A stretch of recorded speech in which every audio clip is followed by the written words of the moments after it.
আপনাদের স্বাগত জানাই আমি আমার কথা শুনবার জন্য। বাংলাদেশের অর্থনীতিতে যেন নতুন এক জাদুকরী আবহের সৃষ্টি হয়েছে।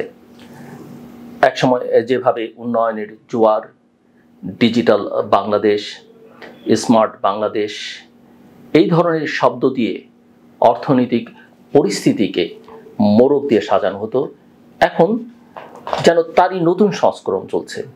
ইউনুস ম্যাজিক, নতুন বন্দোবস্ত, সংস্কার ইত্যাদি। সরকার পরিবর্তনের পরপরই কিছু গণমাধ্যম এমন এক বর্ণিল বাস্তবতা আঁকতে শুরু করেছে যেন এক ঝটকায় সব অর্থনৈতিক সংকটের সমাধান হয়ে গেছে। কিন্তু বাস্তবতা কি সত্যি এতটা রঙিন? স্বাধীনতার পর বাংলাদেশের অর্থনীতি বহু উত্থান পতনের মধ্য দিয়ে গেছে। তৈরি পোশাক খাত, প্রবাসী আয়, এনজিও খাত, এসব খাত আমাদের অর্থনীতিকে যে জায়গায় নিয়ে এসেছে তা একরকম অলৌকিক মনে হতে পারে। কিন্তু এসব অলৌকিকতা এসেছে মানুষের শ্রম, রপ্তানি কেন্দ্রিক নীতি, নারী শ্রমিকদের ত্যাগ ও আন্তরিকতা এবং প্রবাসীদের ঘামঝরা শ্রম থেকে। Not any magic wand. বর্তমানে অর্থনীতির অবস্থা বেশ জটিল এবং সংকটপূর্ণ।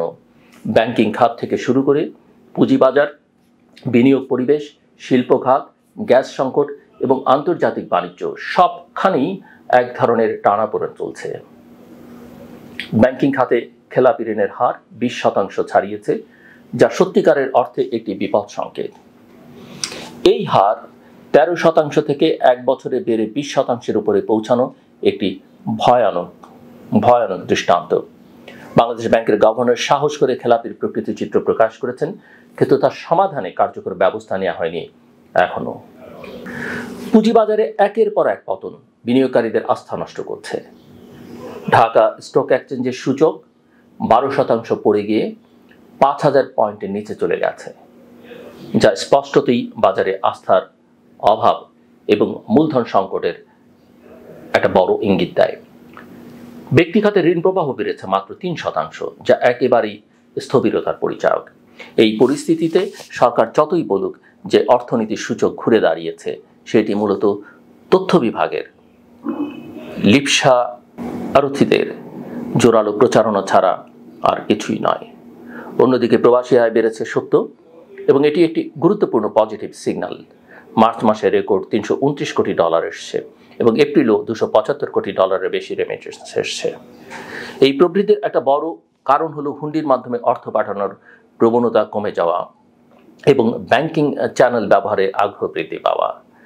তবে শুধু রেমিটেন্স বাড়লেই কোনো অর্থনীতি সুস্থ হয়ে ওঠে না।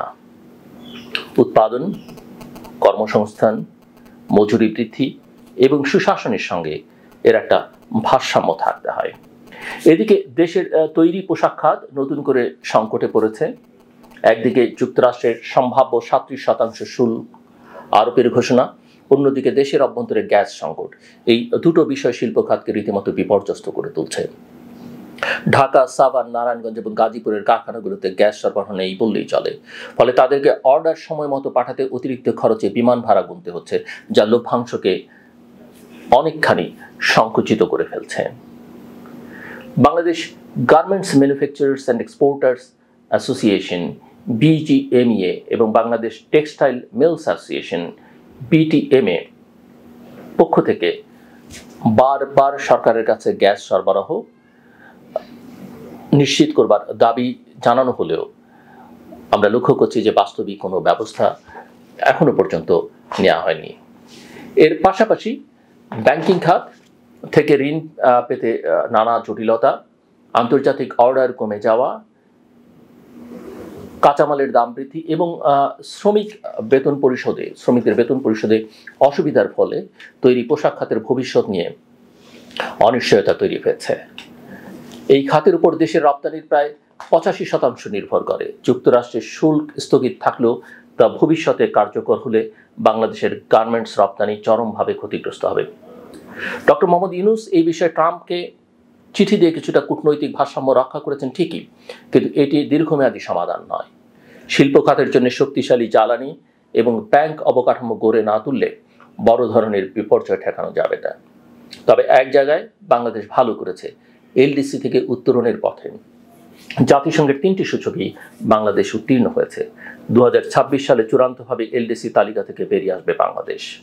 তবে মাথাপিছু আয় বাড়লেও মানব সম্পদ সূচকে সামান্য অবনতি হয়েছে, বিশেষ করে স্বাস্থ্য খাতে। সেখানেই রয়েছে আশঙ্কার জায়গা, কারণ মানব সম্পদ উন্নয়নে দীর্ঘস্থায়ী বিনিয়োগ ছাড়া এই সূচক স্থায়ী উন্নয়ন ধরে রাখতে পারবে না। এদিকে অর্থনীতির উপর চাপ সৃষ্টি করছে বৈদেশিক বাণিজ্যের ঘাটতি, জ্বালানি সংকট, গ্যাস সরবরাহের বিপর্যয় এবং ডলারের বাজার অস্থিরতা। সরকার ডলার সংকট মোকাবিলার কিছু সফলতা অর্জন করলেও রিজার্ভ এখনো আইএমএফ এর মানদণ্ডে যথাযথ নয়। এই পরিস্থিতিতে একদিকে বিশ্বব্যাংক প্রবৃদ্ধি নিয়ে উদ্বেগ জানাচ্ছে, অন্যদিকে মুডিজ আমাদের ব্যাংকিং খাতকে নেগেটিভ হিসেবে রেট করছে। সবচেয়ে বড় বিপদ সংকেত হলো দারিদ্র্যের হার আবার বাড়ছে। প্রায় 30 লাখ মানুষ নতুন করে অতি দরিদ্র হচ্ছে এবং সামগ্রিকভাবে দারিদ্র্যের হার 23% পৌঁছানোর আশঙ্কা করা হচ্ছে। এর অর্থ অর্থনীতির উন্নয়নের যে গল্প প্রচার করা হচ্ছে তার সঙ্গে বাস্তবতার বিস্তর ফারাক রয়েছে। এই পরিপ্রেক্ষিতে ইউনুস ম্যাজিক এই কথাটি রাজনৈতিক এবং গণমাধ্যম প্রপাগান্ডার এক নিদর্শন।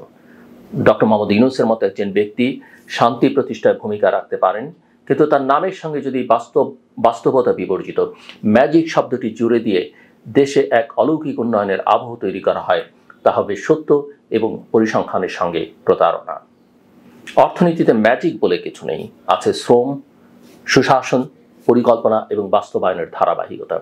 আমাদের এই মুহূর্তে প্রয়োজন সত্য বলা, সাহসিকতার সঙ্গে সমস্যার স্বীকৃতি দেয়া এবং সকল খাতের সমন্বয় সাধন করে এগিয়ে চলা। চোখে ধুলা দিয়ে নয়, বাস্তবতা বুঝে, গণতন্ত্রকে প্রতিষ্ঠা করে এবং অর্থনীতির চালিকা শক্তিগুলোর উপর পুনরায় আস্থা ফিরিয়েই কেবল ঘুরে দাঁড়ানো সম্ভব। বাংলাদেশের জন্য সামনের সময় সহজ নয়, কিন্তু ম্যাজিক দিয়ে নয়, সঠিক নীতি নির্ধারণ, বাস্তবমুখী পরিকল্পনা ও শ্রমিক কৃষকের কল্যাণ কেন্দ্রিক অর্থনৈতিক দর্শনই পারে এই সংকট মোকাবেলা করে সামনে এগিয়ে নিতে। এই সত্যকে স্বীকার করাই এখন সবচেয়ে জরুরি। আমরা আশা করব নীতি নির্ধারকরা এই জরুরি কাজটা করবেন। শেষ করবার আগে বলি, কথাটা আপনারা সবাই জানেন, আমার কথাটাও সেরকম মনে হতে পারে, কিন্তু আমরা যারা গণমাধ্যমে কাজ করি বা এই ধরনের আলোচনা করি, আমরা সেটা করতে পারি।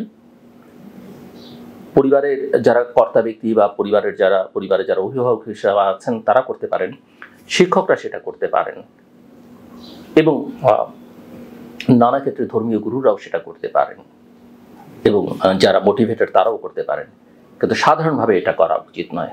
সেটা হচ্ছে অন্যকে উপদেশ দেয়া। আমাদের মধ্যে একটা সহজাত প্রবৃত্তি বা প্রবণতা আছে, সুযোগ পেলেই আমরা অন্যকে উপদেশ দিই। নিজেও হয়তো চর্চা করি না, কিন্তু উপদেশ দিতে আমাদের চুরি নেই। এই উপদেশ দেওয়াটা, যে কাউকে দেখলে পরিচিত জন, বন্ধু বান্ধব, আত্মীয় স্বজন কারোর সঙ্গে দেখা হলেই নানা রকমের ছোট বড় উপদেশ দেয়া, এটা একটা বাজে প্রবণতা। পৃথিবীর সভ্য দেশগুলোতে মানুষ এই কাজটা করে না। কাজে আসুন আমরা যত্রতত্র উপদেশ বিলানো থেকে নিজেদেরকে বিরত রাখি। আমার কথা শুনবার জন্য আপনাদের অসংখ্য ধন্যবাদ। আপনাদের সবার জন্য শুভকামনা।